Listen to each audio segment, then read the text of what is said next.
November 2020. Election.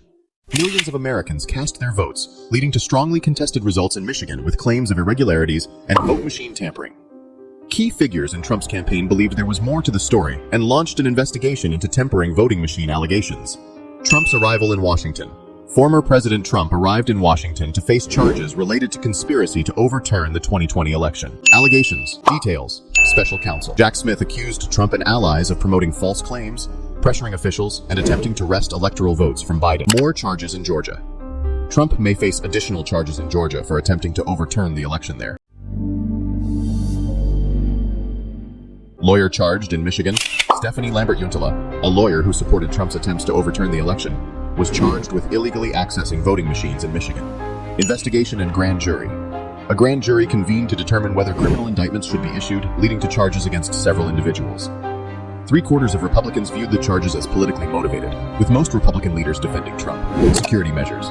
Extra security measures were implemented in Washington as Trump faced charges in federal court. Verdict's impact. The outcome of the Michigan election case would impact public trust in the democratic process. Before going further into the topic, make sure to hit that subscribe button and ring the notification bell so you never miss out on our latest updates. It all began on a fateful day in November 2020, when millions of Americans cast their votes, determining the future of the nation. The election results in Michigan were strongly contested, with claims of irregularities and potential tampering with vote machines. A few key figures in the Trump campaign believed there was more to this story and set out on a quest for truth. As suspicions intensified, a thorough investigation was launched to investigate the voting machine tampering allegations. Multiple hearings were held to gather evidence and testimonies, leading to insightful data discovery. 3 close associates of former President Donald Trump were charged in connection with these allegations, shaking the political landscape. Former U.S. President Donald Trump arrived in Washington on Thursday to face charges in federal court. He led a conspiracy built on lies to overturn the 2020 presidential election, culminating in an attack on the seat of American democracy. Trump, the front-runner for the 2024 Republican presidential nomination, landed in his private plane at Reagan National Airport at 2:47 p.m. ahead of a scheduled 4 p.m. ET, 2000 GMT. The courthouse is about half a mile, 1 kilometer from the U.S. Capitol, the building Trump supporters attacked on January 6, 2021, in a failed bid to stop Congress from certifying his loss to Democrat Joe Biden. In 45-page allegations on Tuesday, special counsel Jack Smith charged Trump and his allies of promoting false claims the election was prepared, pressuring state and federal officials to alter the results and assembling fake accounts of voters to try to gain electoral votes from Biden. Trump faces 4 counts, including conspiracy to defraud the U.S., to deprive citizens of their right to have their votes counted, and to obstruct an official proceeding. The most serious charge carries a maximum prison sentence of 20 years. In a series of posts on his social media site, Trump framed the accusation as a plot plan to destroy his campaign, while his campaign issued a statement comparing the Biden administration to fascist regimes. Trump may soon face more charges in Georgia, where a state prosecutor is investigating his attempts to overturn the election there. The Atlanta area prosecutor, Fani Willis, has said she will file charges by mid-August. "I need one more indictment to ensure my election," Trump wrote on his Truth social media platform ahead of his Thursday court appearance.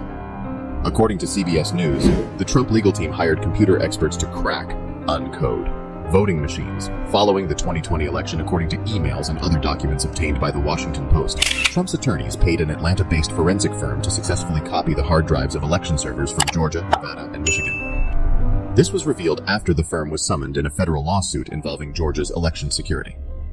A lawyer who supported Donald Trump's attempts to overturn his 2020 election defeat was charged on Thursday with illegally accessing voting machines in Michigan, just hours before the former president was due to appear in a Washington, D.C. court on criminal charges that he conspired to cling on to power.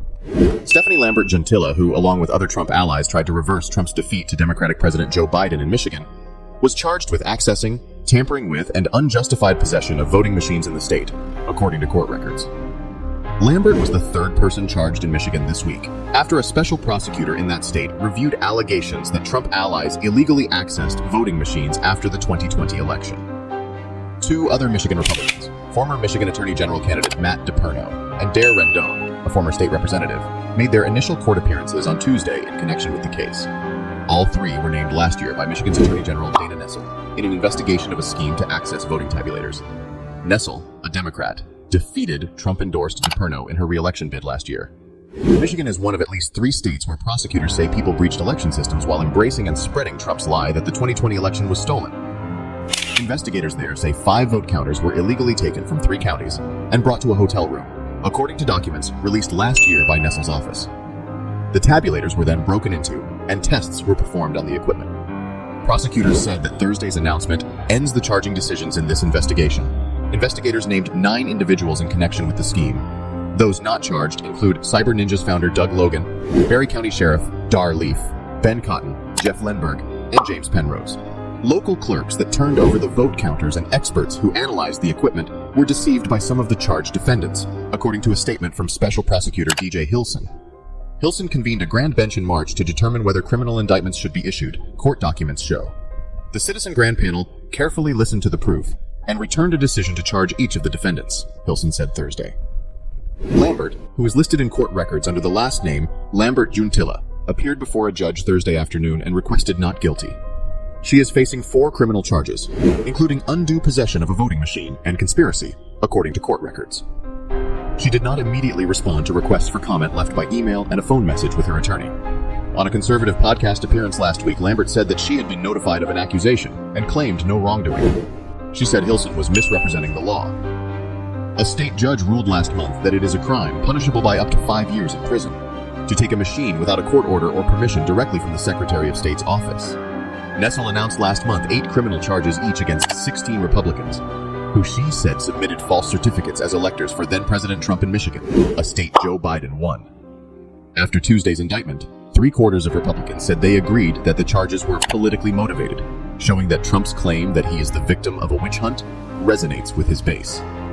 The vast majority of Republican leaders, including several competing with Trump for the White House, have either defended him or avoided direct criticism, instead accusing the Biden administration of weaponizing the Justice Department against a political foe. Law enforcement agencies, including the U.S. Secret Service and the Washington, D.C. Police Department, said extra security measures were in place.